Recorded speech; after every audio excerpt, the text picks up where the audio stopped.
অসমকাষ্ট YouTube চেনেলৰ অন্য এটা নতুন ভিডিঅ'ত আপোনালোক সকলোকে স্বাগতম জনাইছোঁ। আজিৰ দিনটোৰ কেইবাটাও গুৰুত্বপূৰ্ণ খবৰ আপোনালোকৰ লগত এই ভিডিঅ'ত শ্বেয়াৰ কৰা হ'ব। ভিডিঅ'টো সম্পূৰ্ণৰূপে আপোনালোকে চাব আৰু এনেকুৱা ধৰণৰ খবৰসমূহ নিতৌ পাবলৈ মোৰ চেনেলটো ছাবস্ক্ৰাইব কৰি ভিডিঅ'টোত এটা লাইক কৰিবলৈ নাপাহৰিব।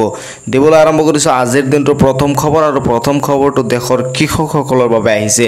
নতুন নিয়মেৰে এইবাৰ দেশৰ কৃষকসকলৰ একাউণ্টত জমা হ'ব ধন। ইতিমধ্যে 4 ৰাজ্য পঞ্জাৱ, হিমাচল প্ৰদেশ, উত্তৰাখণ্ড আৰু জম্মু কাশ্মীৰত বিতৰণ কৰা হৈছে 21 নং কিস্তিৰ ধন। PM কিষাণৰ 21 নং কিস্তিৰ ধন ইতিমধ্যে বিতৰণ কৰা আৰম্ভ হৈছে। 4টা ষ্টেটত ইতিমধ্যে PM কিষাণৰ টকা দিয়া হৈছে। অসমতো অতি সোনকালে PM কিষাণৰ টকা ৰিলিজ কৰা হ'ব। বান আৰু বৰষুণৰ বাবে 4 ৰাজ্যত আগতীয়াকৈ দিয়া হৈছে PM কিষাণৰ ধন। অক্টোবৰ মাহতে অসমত PM কিষাণৰ ধন দিয়াৰ পূৰ্ণ সম্ভাৱনা আছে। আপোনালোকে যদি এতিয়ালৈকে EKYC কৰা নাই তেনেহ'লে অতি সোনকালে EKYC কৰি লওক। শীঘ্ৰেই আন ৰাজ্যৰ কৃষকৰ একাউণ্টতো জমা হ'ব 21 নং কিস্তিৰ ধন। আজিয়েই কৰি লওক EKYC আপডেট। ইতিমধ্যে জনোৱা হৈছে চৰকাৰৰ তৰফৰ পৰা অতি সোনকালে আপোনালোকে আপোনালোকৰ EKYCটো কৰাই লওক। EKYCটো যদি কৰিব নোৱাৰে মোবাইলত আপোনালোকে ঘৰতে বহি কৰিব পাৰিব। যোনে জানে তেওঁৰ ওচৰত লৈ যাওক, তেওঁ আপোনাৰ EKYCটো নিশ্চয় কৰি দিব। PM কিষাণৰ 21 নং কিস্তিৰ ধন পাবলৈ সাজু হওক আপুনি, কাৰণ চৰকাৰে অতি সোনকালে PM কিষাণৰ 21 নং কিস্তি আপোনাৰ একাউণ্টত মুকলি কৰি দিব। গতিকে আপুনি সাজু হৈ থাকক, অৰ্থাৎ আপুনি EKYCটো আপডেট কৰক।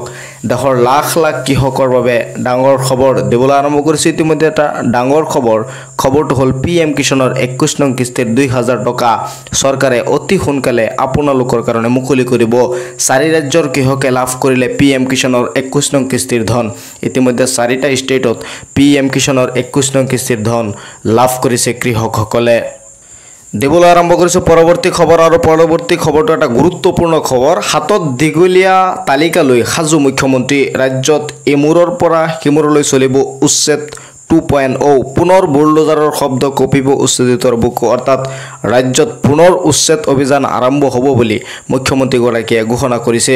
আৰু ৰাজ্যত পুনৰ উচ্ছেদ 2.0 অৰ্থাৎ নতুনকৈ আকৌ উচ্ছেদ অভিযান চলাব বুলি মুখ্যমন্ত্ৰীগৰাকীয়ে ঘোষণা কৰিছে। হাতত দীঘলীয়া তালিকা লৈ সাজু হৈছে মুখ্যমন্ত্ৰীগৰাকীয়ে, অৰ্থাৎ ক'ত ক'ত উচ্ছেদ অভিযান চলাব তাৰ এটা তালিকা মুখ্যমন্ত্ৰীগৰাকীয়ে প্ৰস্তুত কৰিছে। অতি সোনকালেই উচ্ছেদ হোৱা এলেকাসমূহত জাননী প্ৰকাশ কৰা হ'ব। ৰাজ্যত ইমূৰৰ পৰা সিমূৰলৈকে চলিব উচ্ছেদ অভিযান। পুনৰ বুলডোজাৰৰ শব্দত কঁপি উঠিব উচ্ছেদিতৰ বুকু। হাতত দীঘলীয়া তালিকা লৈ সাজু হৈছে মুখ্যমন্ত্ৰীগৰাকীয়ে। ইতিমধ্যে ৰাজ্যত আৰম্ভ হ'ব উচ্ছেদ অভিযান 2.0।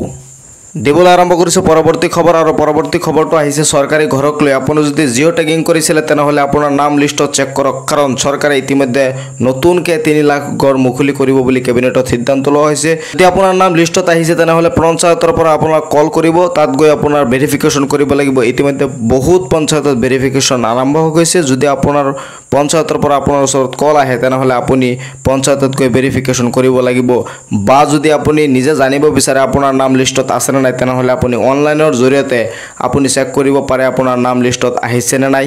আৰু যদি অনলাইনৰ জৰিয়তে আপুনি চেক কৰিব নোৱাৰে তেনেহ'লে আপোনাৰ ওচৰত থকা পঞ্চায়তত বা আপোনাৰ পঞ্চায়তত গৈ এবাৰ অফলাইনত আপুনি চেক কৰি আহিব পাৰিব আপোনাৰ নাম লিষ্টত আহিছে নে নাই। যদি আপুনি জিঅ' টেগ কৰিছিলে, যদি আপোনাৰ নাম লিষ্টত আহিছে তেনেহ'লে ইতিমধ্যে আপোনাৰ ভেৰিফিকেশ্যন কৰিব লাগিব আৰু EKYC কৰিব লাগিব। EKYCটো আপোনালোকে পঞ্চায়তত গৈ কৰিব, মোবাইলত কৰিবলৈ চেষ্টা নকৰিব। বহুত ইউটিউবাৰে ইতিমধ্যে আপোনালোকক দেখুৱাই আছে যে EKYC মোবাইলত কৰক।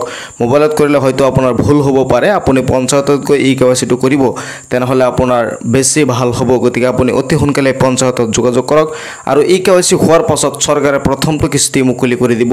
ইতিমধ্যে বহুতৰে ঘৰ চেংচন হৈ গৈছে, অৰ্থাৎ প্ৰথম যি কিস্তিটো আছে আপোনালোকৰ 32,000 টকাৰ প্ৰথম কিস্তিটো আপোনালোকে অতি সোনকালে চৰকাৰৰ তৰফৰ পৰা পাবলৈ সক্ষম হ'ব। গতিকে অতি সোনকালে আপোনালোকে পঞ্চায়তত যোগাযোগ কৰক। চৰকাৰী ঘৰৰ লিষ্ট ইতিমধ্যে মুকলি হৈছে, গতিকে অতি সোনকালে আপোনালোকে পঞ্চায়তত যোগাযোগ কৰক। দিবলৈ আৰম্ভ কৰিছোঁ পৰৱৰ্তী খবৰ, আৰু পৰৱৰ্তী খবৰটো হ'ল অৰুণোদয় আঁচনিক লৈ। আপোনাৰ যদি এতিয়ালৈকে অৰুণোদয় আঁচনিৰ টকা আপোনাৰ বেংকৰ একাউণ্টত সোমোৱা নাই তেনেহ'লে আপুনি অতি সোনকালে আপোনাৰ ব্লক বা পঞ্চায়তত যোগাযোগ কৰিব লাগিব।